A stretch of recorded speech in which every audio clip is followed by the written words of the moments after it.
台澳乡亲啊，这个国内防疫有成，行政院今仔日来宣布，为11月初2开始，这个防疫措施搁来放宽。另外，每年军公教调薪4%，这嘛是25年来军公教调薪的幅度上悬的一届。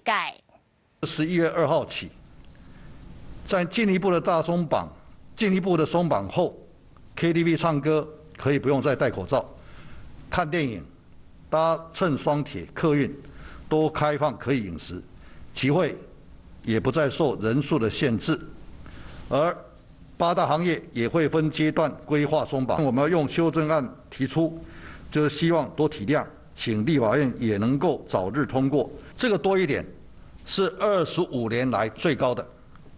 过去我们已经好几年没有调薪了，过去25年最高的调薪也是3%，这次我们调整4%。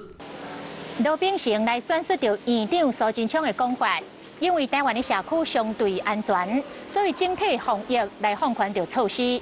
11月初2开始来执行，包括到 KTV 唱歌，唔免搁来挂喙罨，看电影、坐客运、坐火车、坐高铁，开放会当来食物件。8大行业嘛一步一步来开放。罗秉成嘛讲，台湾伫6个月内，甲第一剂疫苗的覆盖率冲到7成，难能可贵。后一个目标是年底之前，第二剂覆盖率要达到6成。另外，这个军公教的人员是来调薪到4%，希望经济成果全民来共享。